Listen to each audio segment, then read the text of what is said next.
پناہ مانگتا ہوں میں اللہ کی شیطان مردود سے۔ بسم اللہ الرحمن الرحیم۔ شروع اللہ کے نام سے جو بڑا مہربان نہایت رحم والا ہے۔ گنج بخش فیض عالم، مظہر نور خدا، ناقصاں پیر کامل، کاملار رہنما۔ ناظرین کرام، حضرت شیخ علی حجویری رحمۃ اللہ علیہ سلطان الطریقت ہیں، گنج حقیقت ہیں، برہان الشریعت ہیں۔ آپ سادات حسنی سے ہیں۔ آپ کا سلسلہ نسب چند واسطوں سے حضرت سیدنا زید شہید رضی اللہ تعالی عنہ ابن امیر المومنین حضرت سیدنا امام حسن مجتبی رضی اللہ تعالی عنہ پر منتہا ہوتا ہے۔ آپ کے آباء و اجداد غزنی کے رہنے والے تھے۔ آپ کے دادا کا نام حضرت علی ہے۔ آپ کے والد ماجد کا نام عثمان ہے۔ آپ غزنی میں پیدا ہوئے۔ آپ کا نام علی ہے۔ حجویر شہر کا نام نہیں ہے۔ اکثر لوگ یہ سمجھتے ہیں کہ آپ کو حجویری اس لیے کہا جاتا ہے کہ آپ حجویر شہر میں رہتے تھے، تو ایسا نہیں ہے، بلکہ غزنی کے ایک محلے کا نام حجویر تھا، اس لیے آپ علی حجویری کہلاتے ہیں۔ آپ کی کنیت ابو الحسن ہے۔ آپ داتا گنج بخش کے لقب سے پکارے جاتے ہیں۔ آپ کو داتا گنج بخش کیوں کہا جاتا ہے؟ اس کی وجہ تسمیہ کچھ یہ ہے کہ خواجہ خواجگان حضرت خواجہ معین الدین چشتی اجمیری رحمۃ اللہ علیہ جب لاہور میں رونق افروز ہوئے تو آپ کے مزار مبارک پر اعتکاف فرمایا۔ چلتے وقت حضرت خواجہ غریب النواز نے یہ شعر پڑھا: گنج بخش فیض عالم، مظہر نور خدا، ناقصاں پیر کامل، کاملار رہنما۔ اسی روز سے آپ داتا گنج بخش کے لقب سے مشہور ہوئے۔ بعض لوگ تو آپ کو گنج بخش کے لقب سے ہی پکارا کرتے تھے۔ آپ علوم ظاہری کی تحصیل سے فارغ ہو کر علوم باطنی کی طرف متوجہ ہوئے۔ آپ کے استاد شیخ ابو القاسم آپ سے فرماتے ہیں کہ فقیر کے لیے حاضری مرشد سے بہتر اور کوئی چیز نہیں۔ فقیر کو چاہیے کہ حاضری مرشد کی رکھے۔ مرشد وہ ہوتا ہے جو کہ غواص ہو، نہ کہ متصل۔ فقیر کو چاہیے اگر اپنے میں قوت پائے تو تب بیعت کرے، اور اپنے میں قوت نہ ہو تو دونوں خراب ہوں گے۔ آپ شیخ ابو الفضل بن حسن ختلی کے مرید ہیں۔ وہ مرید حضرت خضری کے اور وہ مرید حضرت شیخ شبلی رحمۃ اللہ کے ہیں۔ آپ نے خراسان، مرد آذربائیجان وغیرہ کی سیر و سیاحت فرمائی، بہت سے درویشوں سے ملے اور بہت سی برگزیدہ ہستیوں سے استفادہ کیا۔ حضرت شیخ ابو القاسم گرگانی حضرت شیخ ابو سعید ابو الخیر اور حضرت شیخ ابو القاسم کشیری کے روحانی فیوز سے آپ بہرہ مند ہوئے۔ مرشد کے حکم سے ہندوستان تشریف لائے۔ واقعہ اس طرح کا ہے کہ آپ نے ایک رات اپنے پیر روشن ضمیر کو خواب میں دیکھا۔ آپ فرماتے ہیں کہ تم کو لاہور کا قطب بنایا گیا ہے، لاہور تمہارے سپرد کیا گیا ہے، لاہور جاؤ۔ آپ نے خواب ہی میں اپنے پیر سے عرض کیا کہ لاہور میں پہلے سے خواجہ حسن زنجانی رحمۃ اللہ علیہ موجود ہیں، ان کی موجودگی میں میرا لاہور جانا بیکار ہے۔ آپ کے پیر و مرشد نے آپ کو جواب دیا کہ بحث و مباحثہ کی ضرورت نہیں، دیر نہیں لگانا چاہیے، جلدی روانہ ہو۔ حکم پاتے ہی لاہور روانہ ہوئے۔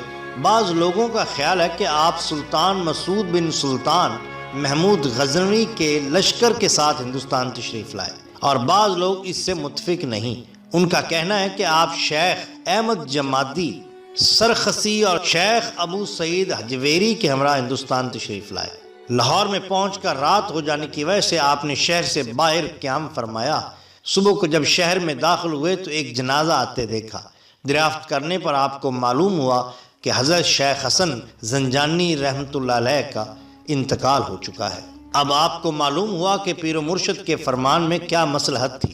آپ نے لاہور میں مستقل سکونت اختیار فرمائی، تعلیم و تلقین اور رشد و ہدایت میں مشغول ہوئے۔ آپ نے سن 465 ہجری میں اس جہان فانی سے سفر دارالآخرت فرمایا۔ بعض کے نزدیک آپ کا وصال 456 میں ہوا۔ مزار پر انور لاہور میں فیض و برکات کا سرچشمہ ہے۔ آپ قطب زمانہ تھے۔ ذکر و فکر، مراقبہ و محاسبہ اور عبادت و ریاضت میں مشغول رہتے تھے، دنیاوی علائشوں سے پاک و صاف تھے۔ آپ کی ذات و صفات سے بہت سے بندگان خدا کو فیض پہنچا۔ آپ ایک عالم تھے، آپ نے بہت سی کتابیں بھی لکھی۔ آپ کی مشہور و معروف کتب میں منہاج الدین، البیان، الاہل الایان، اسرار الخرق، کشف الاسرار، الرعایا، کشف المجوب زیادہ مشہور و معروف ہیں۔ محترم ناظرین، اب ہم آپ کے سامنے حضرت داتا علی حجویری رحمۃ اللہ علیہ کی چند کرامات آپ کے سامنے پیش کرتے ہیں۔ حضرت علی حجویری رحمۃ اللہ علیہ کے حالات میں مذکور ہے کہ رائے راجو نے جس طرح اسلام قبول کیا وہ اپنی مثال آپ ہے۔ واقعہ کچھ اس طرح سے ہے کہ روز ایک بوڑھی عورت اس طرف سے گزرتی جس کے سر پر دودھ کا مٹکا رکھا ہوا تھا۔ آپ نے اس عورت کو بلا کر کہا کہ تم اس دودھ کی قیمت لے لو اور یہ دودھ ہمیں دے دو۔ اس عورت نے جواب دیا کہ یہ دودھ میں نہیں دے سکتی، چونکہ یہ دودھ ہم کو مجبوراً رائے راجو جوگی کو دینا پڑتا ہے۔ اگر نہ دیں تو اس کا یہ اثر ہوتا ہے کہ جانوروں کے تھنوں سے بجائے دودھ کے خون نکلنے لگتا ہے۔ آپ اس عورت کی بات سن کر مسکرائے اور فرمایا، اگر تم یہ دودھ ہمیں دے دو گی تو اللہ تعالیٰ کے فضل سے تمہاری گائیں بہت زیادہ دودھ دیں گی اور جانوروں پر بھی کوئی اثر نہیں ہوگا۔ چنانچہ اس عورت نے آپ کو دودھ دے دیا۔ آپ نے اس دودھ میں سے تھوڑا سا پی لیا اور باقی دودھ دریا میں پھینک دیا۔ جب بوڑھی عورت گھر واپس آئی اور شام کو جانوروں کو دوہا تو جانوروں نے اس قدر زیادہ دودھ دیا کہ سارے برتن ہی ماشاءاللہ بھر گئے اور دودھ ختم نہیں ہوا۔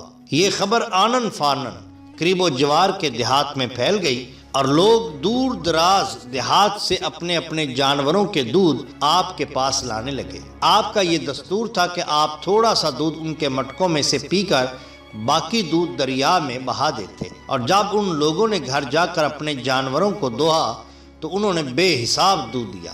اس کرامت کا نتیجہ یہ ہوا کہ اب کوئی دودھ والا بھی رائے راجو جوگی کی طرف رخ نہیں کرتا تھا اور آپ کے پاس لوگ جوک در جوک آنے لگے۔ رائے راجو جوگی کو جب اس بات کا علم ہوا تو وہ بہت پریشان ہوا اور آپ کی خدمت میں آ کر کہنے لگا، دودھ تو آپ نے ہمارا بند کرا دیا ہے، اب میں آپ کا کوئی اور کمال دیکھنے آیا ہوں۔ آپ نے فرمایا کہ میں کوئی جادوگر نہیں کہ تمہیں کمال دکھا سکوں، میں تو ایک عاجز و مجبور انسان ہوں، باقی اگر تم میں کوئی کمال ہے تو دکھاؤ۔ چونکہ اس جوگی نے بڑی بڑی ریاضتیں کی تھیں اور مجاہدات بھی کیے تھے، وہ آپ کے سامنے ہوا میں اڑنے لگا۔ جب وہ ہوا میں اڑ رہا تھا تو آپ نے اپنی جوتی مبارک اس کی طرف پھینک دی، چنانچہ وہ جوتیاں اس کے سر پر پڑنے لگی۔ جب حق کے سامنے باطل کی کوئی پیش نہ کی گئی تو اس نے آپ کی خدمت میں حاضر ہو کر معافی مانگی اور اسلام قبول کیا اور آپ کے دستے حق پرست پر بیعت ہو گیا۔ اس بیعت کے بعد آپ اس کی باطنی اور روحانی اصلاح فرماتے رہے۔ قبول اسلام اور حضرت علی حجویری رحمۃ اللہ علیہ سے تربیت پانے کے بعد رائے راجو تاریخ صوفیہ میں حضرت شیخ ہندی رحمۃ اللہ علیہ کے نام سے مشہور ہوئے۔ یہ واقعہ تذکرہ اولیاء پاکستان سے لیا گیا ہے اور ہو بہو آپ کے سامنے نقل کیا گیا ہے۔ حضور داتا گنج بخش رحمۃ اللہ علیہ فرماتے ہیں کہ ایک مرتبہ میں اپنے مرشد کے ہمراہ جاتے ہوئے آذربائیجان کی آبادی میں سے گزرا۔ وہاں پر 2-3 خرقہ پوش مجھے نظر آئے جو کہ گندم کے ڈھیروں پر کھڑے تھے اور انہوں نے اپنے خرقہ کے دامنوں کو کسانوں کے آگے پھیلا رکھا تھا تاکہ وہ ان کے دامن میں اس گندم میں سے کچھ ڈالیں۔ فرماتے ہیں کہ میرے مرشد نے ان کی جانب نگاہ ڈالی اور قرآن پاک کی یہ آیت مبارکہ تلاوت فرمائی۔ مفہوم، یہ وہ لوگ ہیں جنہوں نے ہدایت کے بدلے میں گمراہی خریدی تو ان کی تجارت نے ان کو کوئی فائدہ نہ پہنچایا اور یہ ہدایت یافتہ نہیں ہے۔ فرماتے ہیں میں نے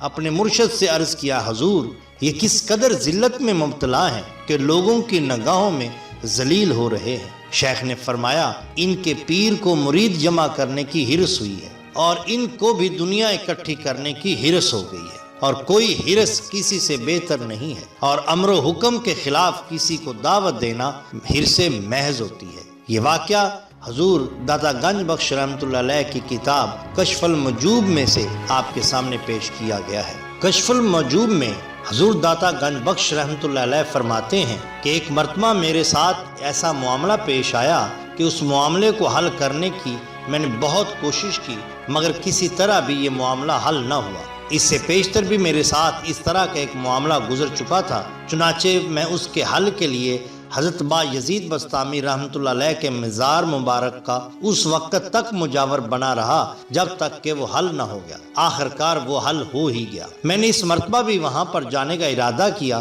اور 3 بار غسل کرتا، 30 مرتبہ وضو کرتا اور اس امید پر رہا کہ کشف ہوگا، لیکن مجھے کشف نصیب نہ ہوا۔ آخر ایک دن میں نے خراسان کے لیے رخت سفر باندھا۔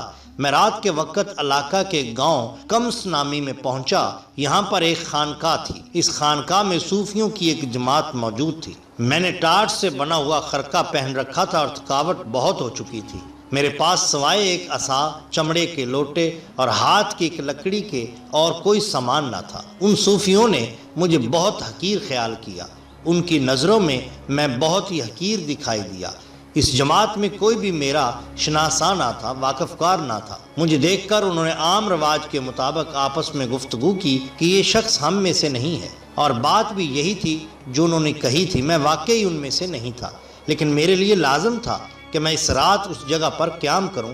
انہوں نے مجھے ایک بالا خانہ پر بٹھا دیا اور خود بھی اس سے بلند بالا خانہ یا چبارے پر بیٹھ گئے۔ ایک روٹی انہوں نے میری طرف پھینکی جو کہ باسی ہو کر سبز رنگ کی ہو چکی تھی۔ مجھے اس کھانے کی خوشبو بھی آ رہی تھی جو وہ کھا رہے تھے اور میرے ساتھ طنزیہ باتیں بھی کرتے جا رہے تھے۔ جب وہ بالا خانہ پر کھانا کھانے سے فارغ ہوئے تو پھر خربوزے کھانے لگے اور اس کے چھلکے میرے اوپر پھینکتے رہے۔ کیونکہ ان کی نظروں میں میں بہت حقیر تھا، آخر میں نے اپنے دل میں کہا، اے اللہ، اگر یہ لوگ وہ ہیں جو تیرے دوست ہیں تو ان کو جامع دوست کیوں مل گیا، یا پھر مجھے ان سے علیحدہ نہ کیا ہوتا۔ حضور داتا گنج بخش رحمۃ اللہ علیہ فرماتے ہیں کہ ان کی تان جس قدر مجھ پر زیادہ ہوتی جاتی تھی، اندر سے میرا دل بہت خوش ہو رہا تھا، حتیٰ کہ ان کی تان و طنز کے تیروں سے مجھ پر میرا معاملہ حل ہو گیا اور کشف مل گیا، اور میں نے سمجھ لیا کہ مشائخوں نے ان جاہلوں کو کس لیے اپنے اندر رکھا ہوا ہے اور ان کا بوجھ کیوں اٹھائے ہوئے۔ ناظرین اکرام، لاہور میں سکونت اختیار کرنے کے بعد